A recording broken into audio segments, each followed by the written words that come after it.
¿Qué tal? ¿Cómo están amigos y amigas de esta comunidad? Los libertarios nuevamente son noticia por diferentes razones. La ultraderecha de Donald Trump ha llegado al poder nuevamente en los Estados Unidos.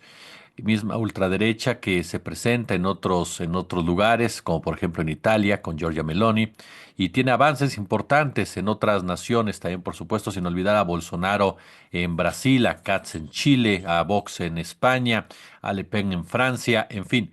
Pero ¿son similares los neoliberales, la ultraderecha, los libertarios? ¿Qué los distingue? ¿Qué los está diferenciando? ¿Cómo se han comportado a través de todos estos años? ¿Qué podemos esperar de estas corrientes políticas?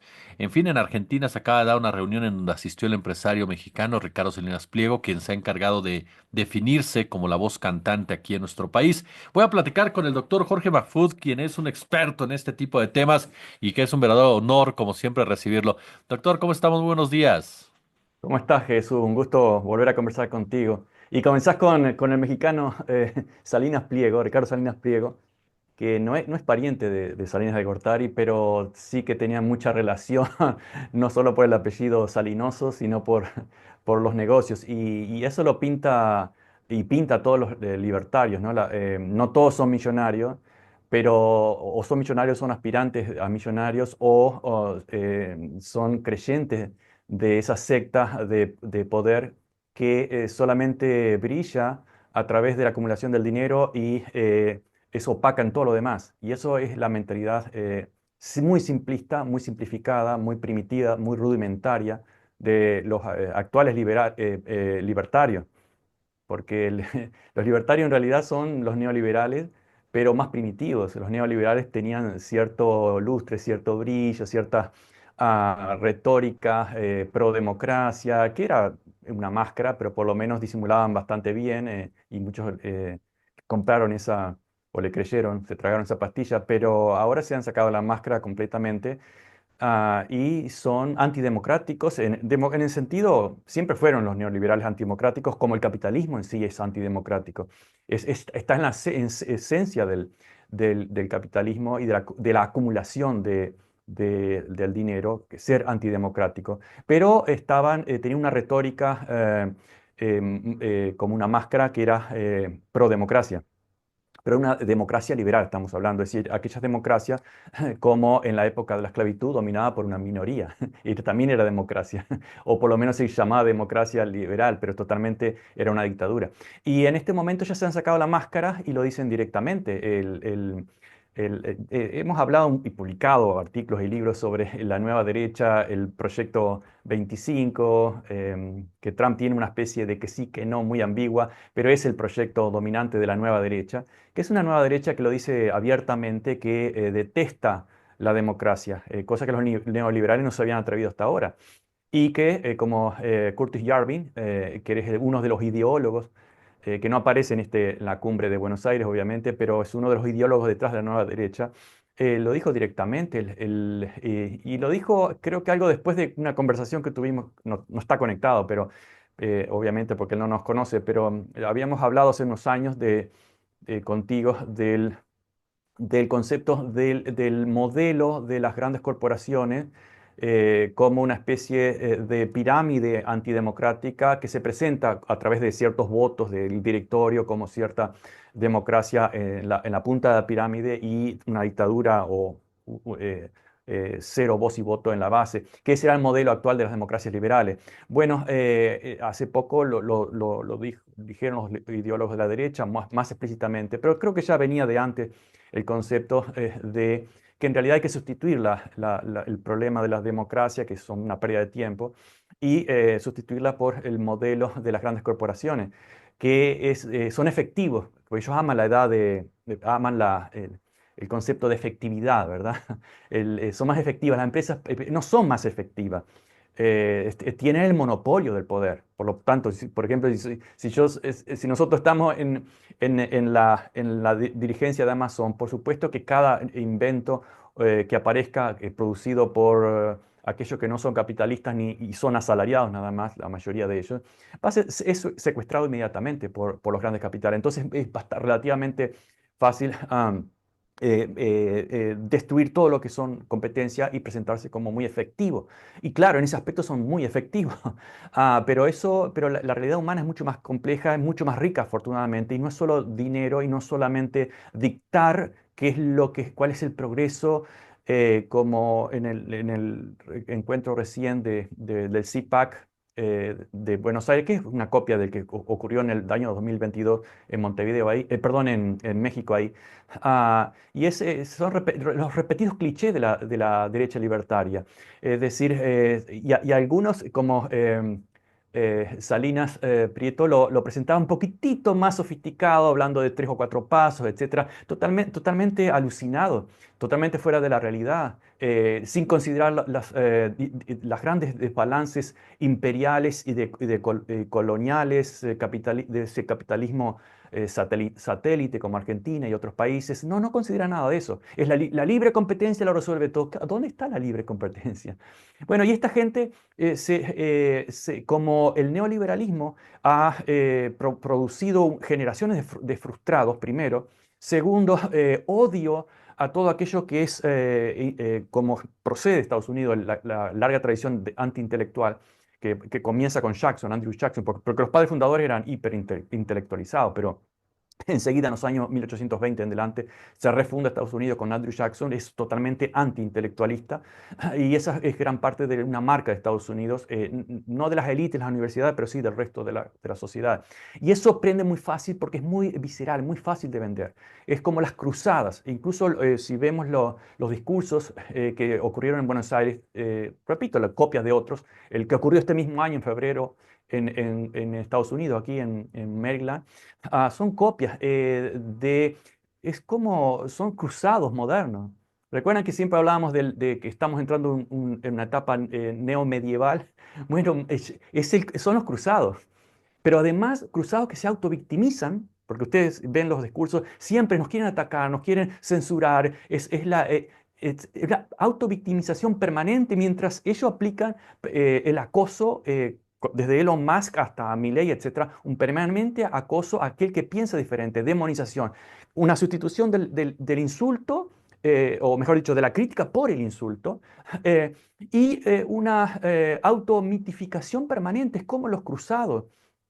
Son, por ejemplo, Santiago Abascal de España se presentó como un cruzado, hablando de que la gloria es para Dios, que somos los más bellos y los que estamos en favor de Dios y las tradiciones, etcétera. Pero, ¿cuál tradiciones? Las tradiciones de los cruzados, aquellos que vemos en las fotografías, en las pinturas, cabalgando caballos blancos y todos bien afeitados, y en realidad se bañaban una vez por año. De hecho, se casaban en junio porque en mayo se bañaban. Entonces, los más higiénicos se bañaban una vez por mes, ¿no? Acá en las Américas los indígenas se bañaban todos los días. Teníamos Tenochtitlán ahí en México, una ciudad perfectamente organizada, moderna, con avenidas rectas, bulevares, etcétera. Cuando en Europa los excrementos corrían por las calles, esa era la tradición. Entonces los cruzados, que eran los talibán de la época, cuando el mundo musulmán era el centro más desarrollado, basado en la razón, en la analítica, los que fundaron la ciencia moderna. No estoy hablando de la ciencia experimental de Galileo en el siglo XVII, pero lo fundaron lo más básico de las ciencias que luego fueron europeas, el concepto de razón sobre autoridad, etcétera. Y ellos eran los talibán, y arrasaban pueblos en norte de África, en Medio Oriente, violaban mujeres, incendiaban pueblos, mataban niños, sucios, mugrientos, criminales, y luego se pintaron como un Jesús o muchos Jesuses rubios, algo totalmente mítico que no existe, bien afeitado, bien, la túnica perfectamente limpia, como los protestantes ahí en América Latina, que van todos perfectamente limpios por fuera, ¿no? Lo por dentro es algo que todavía está por decidirse. Ah, y esos son actualmente. Es algo muy primitivo, pero consideremos que esa nueva derecha, que no es nada nuevo, ¿sí? En la era moderna tenemos hace exactamente un siglo ese revival del fascismo, nunca, nunca, en ningún caso terminó bien.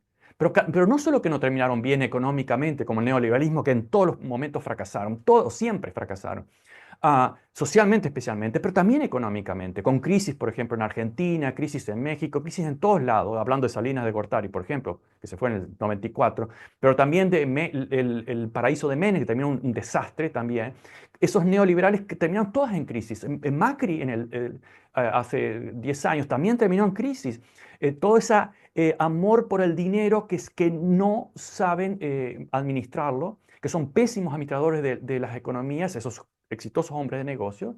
Claro, los países no son empresas. En la empresa uno expulsa los esclavos salariados y no pasa nada. Al contrario, ahorra dinero. En los países no se puede hacer eso, porque las economías quiebran y se hunden. Entonces, todo ese fascismo que en el siglo XX se llamó fascismo, pero que es una mentalidad mucho más antigua que es la ilustrada. La ilustración es algo bastante nuevo. El concepto de libertad es antiguo, pero siempre fue una libertad de una élite. La libertad medieval era la libertad del señor, no del vasallo. La libertad del esclavista no era la libertad del esclavo, obviamente. Es decir, la libertad es algo, un concepto muy antiguo, pero lo que aparece en la Ilustración, después del humanismo, se radicaliza en la Ilustración, el concepto de igualdad, eso es algo nuevo. Luego de igualdad, los derechos de los hombres, derechos de las mujeres, derechos de los pobres, de la minoría, etcétera. Democracia como un ideal, es decir, aparecen conceptos bastante nuevos, democracia, libertad, derechos humanos, y como esa ola nueva de pensamiento gana esa mega batalla cultural, los antiguos signos feudales se transforman en los liberales y también en los esclavistas y luego en los neoliberales, etcétera, y adoptan el discurso, pero continúan haciendo exactamente lo mismo. Lo que quiero decir es que esto que tenemos ahora, que va a pasar, luego de la catástrofe, va a dejar un tendal de destrucción, obviamente, y de muertos, porque eso no se recupera, aparte de las guerras, que es otro tema que podemos hablar. Esto va a pasar y vamos a ver las ruinas. Pero el fascismo y la derecha es algo muy visceral y es algo más antiguo que lo que es la izquierda o el concepto de igual libertad. No simplemente libertad del poderoso, sino igual libertad. Y los libertarios actuales, no los libertarios al principio del siglo XX, que eran de izquierda, los actuales son esa élite de cruzada que lo vimos en el CPAC, es una repetición que parece uno está en una iglesia protestante, donde se repiten eslóganes y no se explican cuál es la lógica de lo que se dice. Es una forma muy agresiva, se insulta el que piensa diferente de una forma bastante grotesca y soez, pero no se da una lógica, un análisis histórico, y ese es otro punto. ¿Por qué el odio a las universidades acá en Estados Unidos, que surge acá y luego se expande, y está incluso en la ideología de Yervin y en el Proyecto 25, privatizar las universidades, es decir, destruirlas porque son centros de adoctrinamiento? ¿Sí? Las iglesias que adoctrinan niños de 5 años no son adoctrinadoras, no. Nosotros que recibimos adultos jóvenes, sí, somos adoctrinadores. Entonces, es el gran peligro, pero ¿por qué? Porque los campeones de la competencia no se animan a venir acá a competir, pierden. Siempre han perdido y eso no lo pueden superar. Entonces, señores, si quieren competir, vengan. Pero ¿cuál es el problema? Ahora, si tú amas el dinero, no le vas a dedicar una vida a ser profesor, donde tenemos que no solamente enseñar por un salario, sino que hacemos 10 o 15 años, seamos científicos o humanistas, lo que sea, de investigación gratis. Y lo hacemos por pasión, pues nos encanta. Pero no estamos pensando en que cuando enseñamos mejor vamos a recibir más dinero o cuando hacemos una investigación vamos a recibir más dinero. Esa no es la mentalidad. Y eso les molesta y les pesa. Primero, les molesta y les pesa. Segundo, no pueden dedicarse a eso. Porque alguien que ama el dinero está arruinado de esa forma. Se frustra. Ahora, alguien que ama el dinero va a ir a los negocios. Y acá tenemos otro problema importantísimo. Los seres humanos tenemos muchas habilidades. Algunos son científicos, otros son artistas, otros son hombres pequeños de pequeñas empresas, hombres de negocio, otros son líderes sociales, otros son comunicadores. Tenemos distintas habilidades, pero hay una sola habilidad que va a indicar si tú vas a tener el 99% del poder, que es la habilidad de hacer dinero. Es la única. Entonces, como ellos tienen esa habilidad, que además para tener esa habilidad hay que tener condiciones psicológicas. Primero hay que ser un psicópata, es decir, no tener compasión. De ellos mismos se ven en YouTube. CEO, soy uno de los mejores porque cuando llega a la empresa despedía 50% de las empresas y esto es lo que debe hacer. Son psicópatas. Porque si tú tienes que hacer eso por razones mayores, no lo sientas como un placer, como alguien que va a una corrida de toros y siente placer por la tortura del animal. Por lo menos disimulalo, es decir, lo lamento mucho, fue inevitable. No, lo dicen como algo orgulloso. Es decir, si sos psicópata, si sos trepador, si no tenés compasión, si además sos corrupto, legal o ilegalmente, tus chances de ser exitoso van a ser altísimas. Entonces, esa gente que dominan todos los ámbitos sociales, político, económico, religioso, en las bolsas de valores, en los medios, están molestos de que hay un rincón en el cual pierden siempre, no han ganado una. Es decir, por supuesto que acá tenemos gente conservadora muy inteligente, pero están acá justamente porque consideramos que son, desde los comités de búsqueda, que son varios filtros, no es depende de uno a dedo, sino hay varios filtros, hay métodos para elegir profesores de tenure track o con permanencia.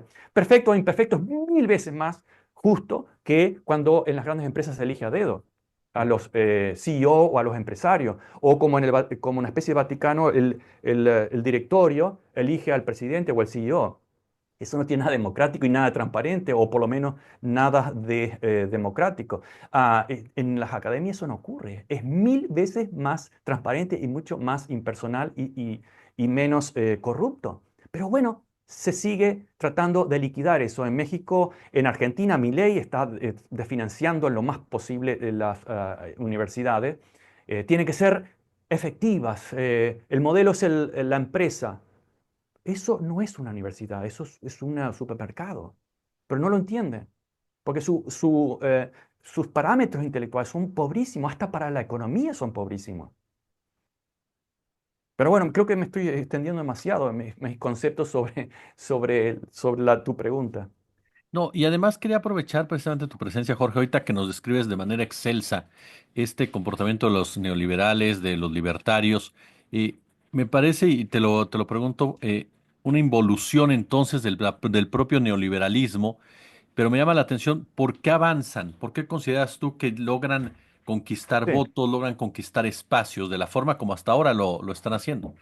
Sí, por varios motivos. Recordemos que los neoliberales nunca fueron democráticos, pero además lo dijeron. Cuando dan el golpe de Estado en Chile, destruyen un gobierno democrático, el de Allende, los ideólogos en esa época, los economistas Milton Friedman y Friedrich von Hayek, que los padres de los Chicago Boys de Chile, etcétera, etcétera, fueron a Chile con todos los beneficios que esa dictadura tuvo no solamente de Washington, sino de los bancos privados de Estados Unidos, montañas de dinero metieron ahí para hacer que el modelo fuera un buen ejemplo exitoso. Y lo dijeron explícitamente.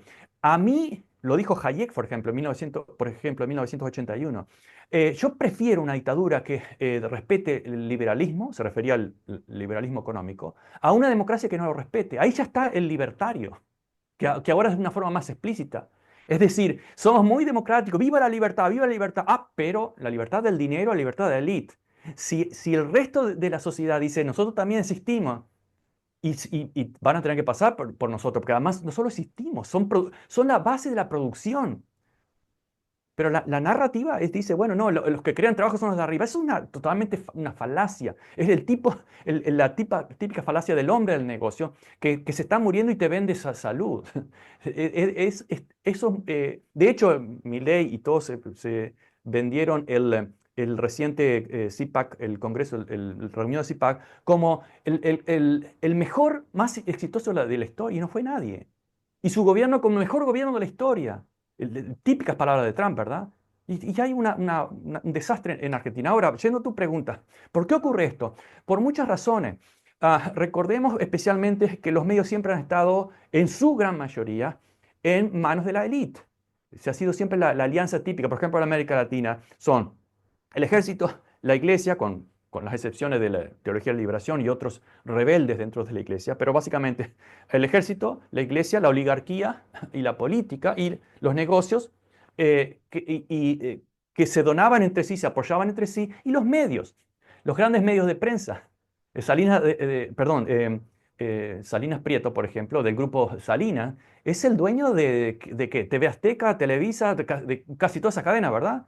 Eh, ¿Cuál, no tienen ideología esas cadenas? Se presentarán como objetivas y neutrales, pero olvídate que no tengan una ideología. Entonces, ya de los medios tradicionales ya tenían una ideología. Ahora, si pasamos a los nuevos medios de las redes sociales, por ejemplo, ¿recuerdan cuando Elon Musk, que además se compró un puesto en el actual gobierno de Trump, aportando $250 millones, y además es especialista en todo, ¿verdad? En el New York Times aparece Elon Musk, Bill Gates, ¿no? Tienen una habilidad que es hacer dinero, pero bueno, opinan de sexo, opinan de religión, opinan de medio ambiente, opinan de todo, y hay que leerlos en el New York Times, en CNN, en los mayores medios. Pero, es decir, su ideología derrama sobre toda la humanidad. ¿Por qué? Porque brillaron en algún otro aspecto humano que no sea los grandes negocios. No, excepto nada. Solamente en los grandes negocios. Pero bueno, Elon Musk compró Twitter, como todos saben, por $44 billones, que ni siquiera puso el dinero, ¿verdad? Pero lo Ujú, compró diciendo de que lo hacía para proteger la libertad de expresión. ¿Recuerdan eso? ujú. ¿Qué fue Sí, lo que sí, sí. hizo? ¿Qué fue lo que hizo? Censuró a todos los que opinábamos diferente. Y esa censura, que lo decíamos era a través del algoritmo, ha sido probada estadísticamente, cuantitativamente, académicamente, hace poco, por el último recuerdo de un estudio de hace semanas de la Universidad de Oxford, si no estoy equivocado, pero fue en Inglaterra, que demostraron que hay dos puntos que Twitter favorece repetidamente. Y no hay que ser un genio para saberlo. Primero, en estos últimos años, los republicanos. Segundo, los republicanos, perdón. Primero, Elon Musk. Es decir, es una autocelebración permanente y una autopropaganda, ¿sí? Y todos aquellos que dijeron algo sobre genocidio en Gaza han sido sistemáticamente invisibilizados, cuando no simplemente eliminadas sus cuentas. ¿Dónde está la libertad? Esa es la libertad de los libertarios, la libertad de los neoliberales. Y ya hablamos un millón de veces del caso de los libertarios en Estados Unidos, como en Texas o como en Florida, acá de Ron DeSantis, el gobernador Ron DeSantis, que probablemente se vaya al Pentágono ahora. Porque además tiene causas pendientes en Guantánamo y en Irak cuando participó en torturas, etc. Pero el gobernador Ron DeSantis hizo exactamente lo mismo. Se llenó la boca en las elecciones con la palabra libertad. Se llenó la boca durante todo su periodo de gobierno con la palabra libertad, libertad. ¿Qué fue lo que hizo? Censurar, censurar y censurar libros y todo aquello que fuera diferente. Con la excusa de que están adoctrinando. Por ejemplo, el tema que apareció en el reciente CIPAC de Buenos Aires. Eh, Santiago Abascal dijo, no contra la ideología de género, la misma cliché. Hace miles de años que tenemos una ideología de género que se llama patriarcado y machismo. Sí. Más poderoso y más fuerte que eso, imposible. Está en todos lados, está en la literatura, está en la televisión, está en todos lados. Esa es ideología de género. Ahora, cuando alguien reclama sus derechos, que no están diciendo vamos a hacer que todo el resto del mundo sea homosexual, etcétera. Eso es absolutamente absurdo. No están contra la familia. ¿Qué familia? Primero, ¿qué familia? ¿La familia que aparece en la Biblia, que no tiene nada que ver con las familias de hoy?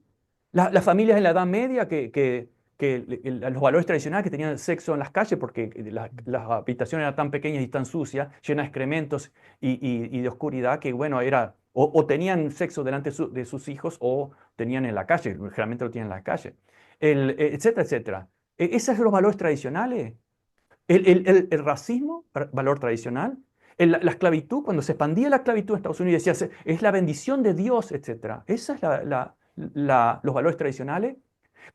¿Qué familia está en peligro porque mi vecino sea homosexual o mi vecina sea lesbiana? ¿Cuál es el peligro? ¿Por qué nos seguimos metiendo en la vida de los demás en nombre de salvar la patria y la familia, etcétera? Ese es el primitivo medievalismo cruzado de esta gente.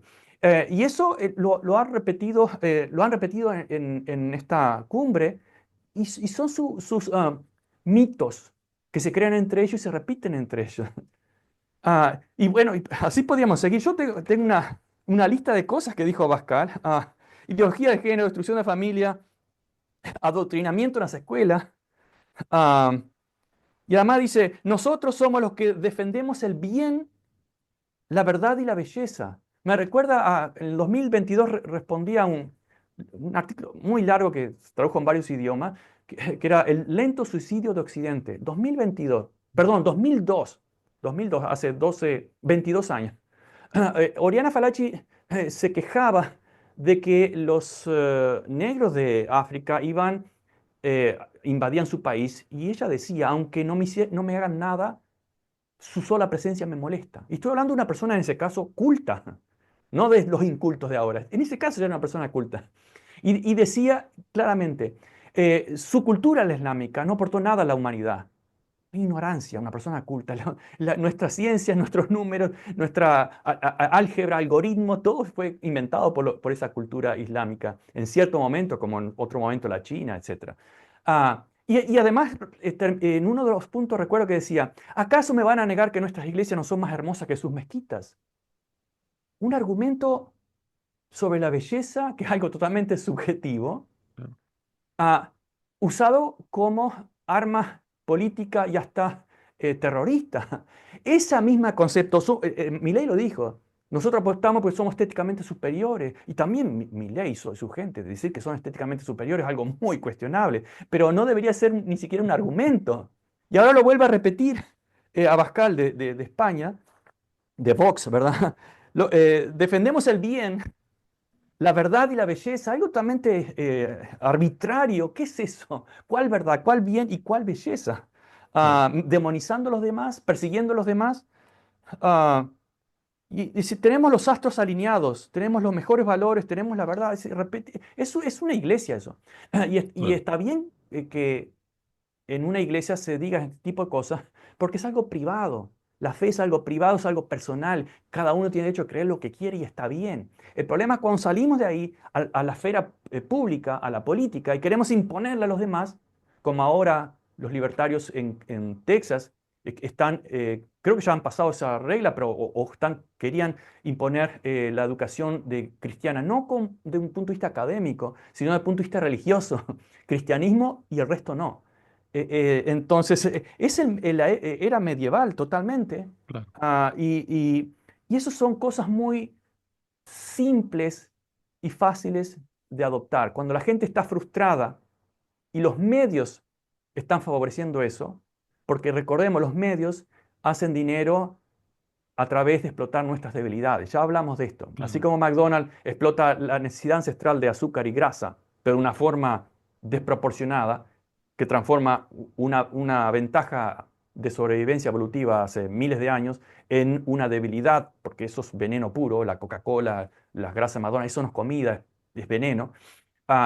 Y lo mismo los medios, cuanto más negativo, que en el pasado era una necesidad para estar alerta contra el peligro, ahora es totalmente tóxico. Claro. Entonces, esa combinación de elementos primitivos, profundamente primitivos, que no están en la corteza frontal de análisis y racionalidad, sino en la mayor parte del cerebro que es reptiliana o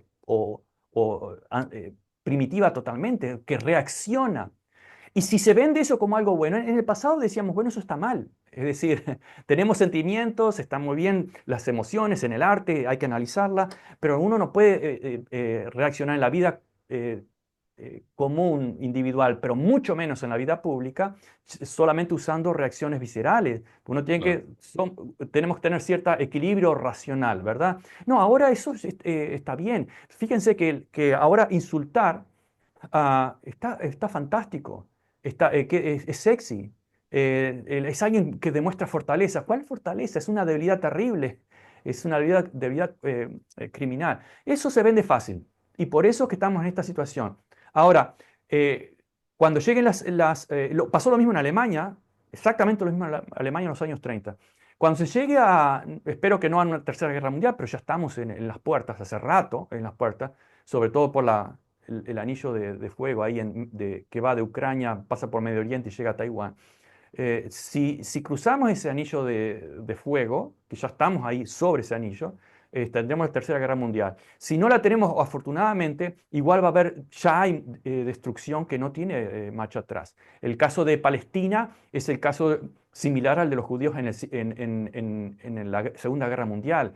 A todos aquellos cobardes que como acá en Estados Unidos, muchos de ellos siguen apoyando ese genocidio, justificando derechos especiales de una raza, de un pueblo sobre otro, se van a ir a ocultar dentro de unos años y resultará como resultó en Alemania. Oh, yo no fui, no pasó nada. Bueno, cuando pase ese trauma del fascismo, todo el mundo va a volver a ser un poco más racional, pero sobre las cenizas. Claro. Lamentablemente, y eso se va a repetir, tal vez en el siglo XXI pase lo mismo. Lamentablemente, esos somos los seres humanos, somos cavernícolas en una era de alta tecnología, lo cual nos hace terriblemente letales. Querido y admirado maestro doctor Jorge Mahfoud, siempre es un verdadero placer escucharte y aprender de ti en esta comunidad, oye. Bueno, Jesús, espero que no me haya extendido demasiado. Siempre quedan muchos temas por conversar.